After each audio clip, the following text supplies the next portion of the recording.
yung chicken curry na native na niluto ko kahapon. So, hindi na ako magluluto. So, ito yung rice. Meron pang extra na rice. Ako lang kakain ng rice. Sila lahat kakain ng chapati.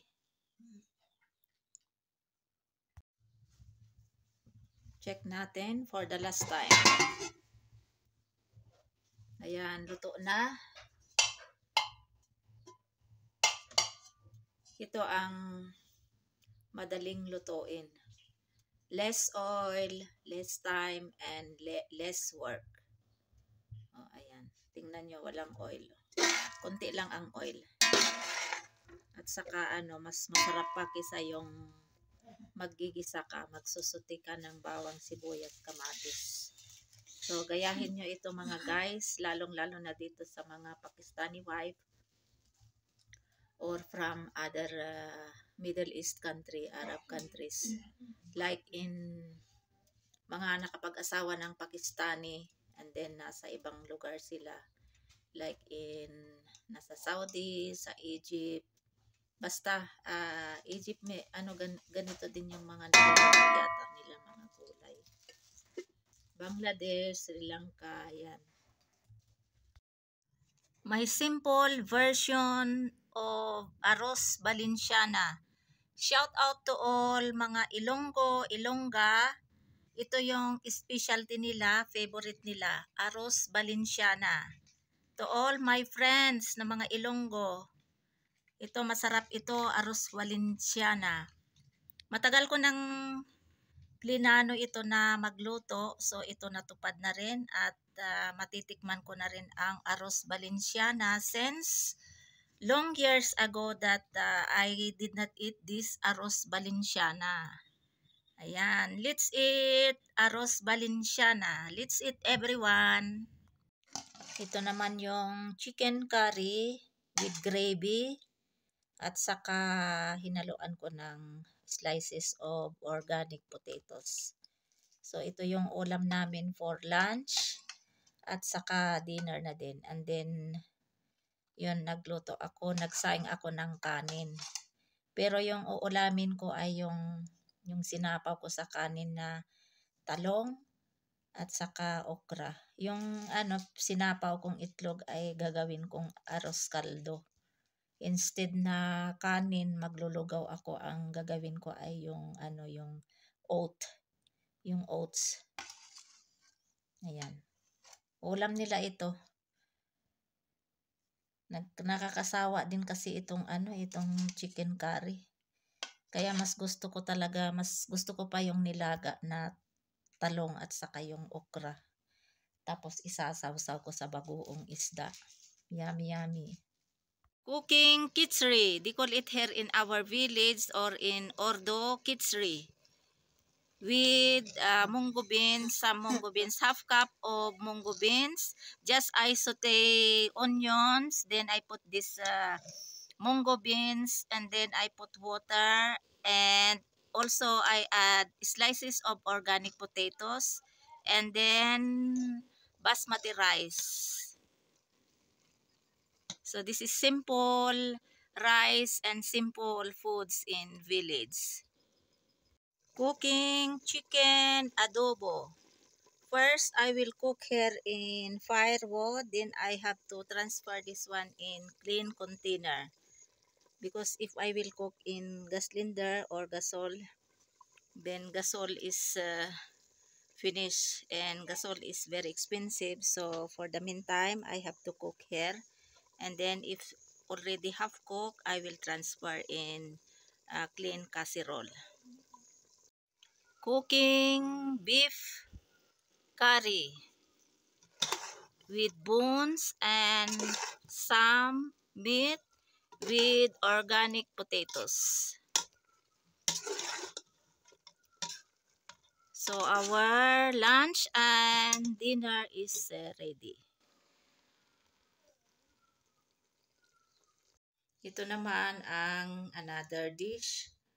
Potatoes, organic potatoes at saka ladyfinger o kaya okra. Bindi ang tawag nila dito. Itong okra binili ko kasi wala pang bunga yung tanim namin. So, ayan, potatoes and ladyfinger curry. Pakistani dish ito. Ayan. Already cooked this mutton curry or he-goat curry. Ayan. Ready na ang aming lunch together with dinner. Ayan. And may halo na organic potatoes. Ayan. Kunting potatoes.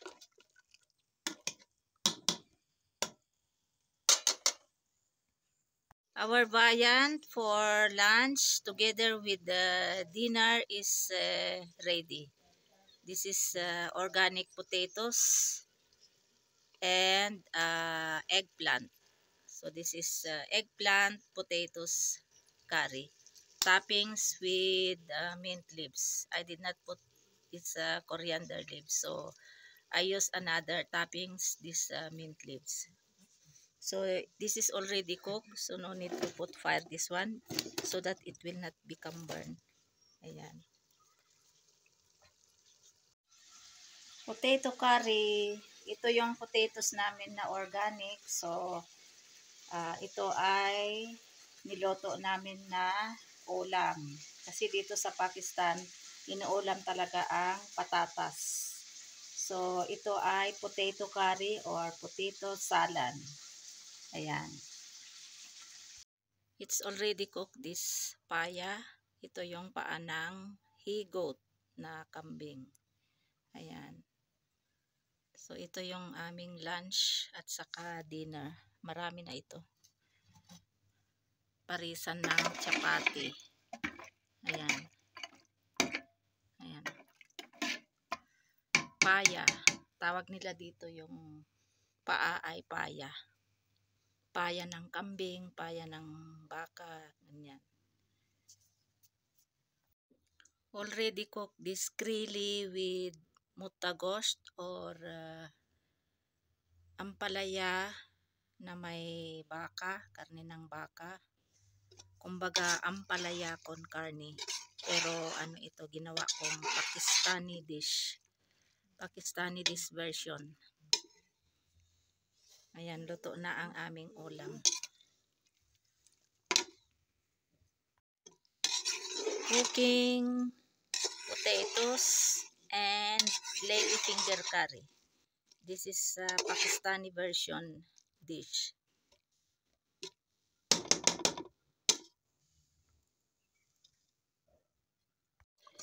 Now water is almost finished, so we can put now this one, pulao masala. I have only half or less than half packet masala of this pulao, so it's no problem.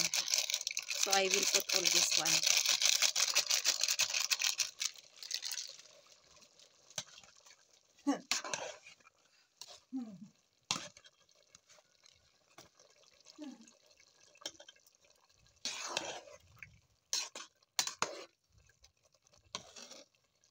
Now we can add now also these 2 cloves of G1 garlics.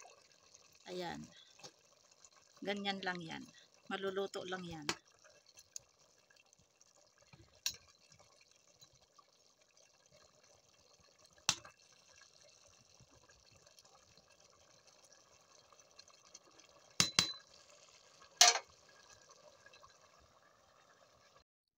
Ito na yung pop rice.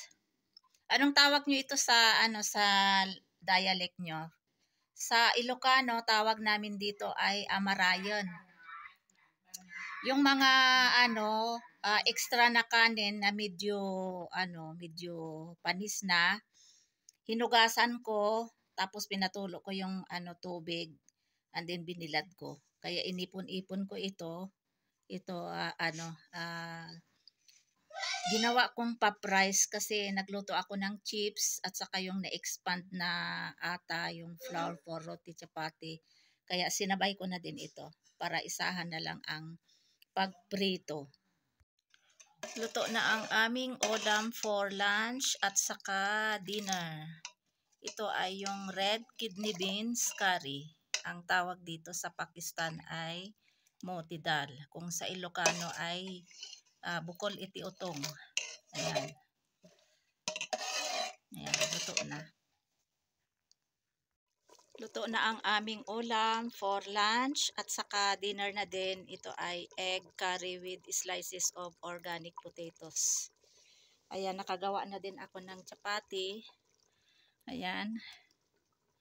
And then, meron pang extra kahapon yung yung motidal o kaya yung red kidney beans. And then, meron pa din akong kanin. So, ready na ang aming ulam. At saka dinner na. Akyat na si Lakay kasi nandun siya sa baba. Gutom na yon. Ayan, mas maigi yung nakaluto na ng for lunch at saka dinner na din para wala nang isipin for dinner na ulam. Iwas sermon kumbaga. Pwede nang mag-reels o kaya mag-YouTube, mag-dot-dot kasi tapos na ang pagluluto. Ayan, check natin. Ayan. Hindi ko dinagdagan ito ng tubig.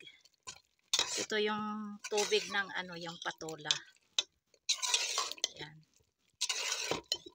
Hanggang itong patola ay magiging siya, yung parang paste ba.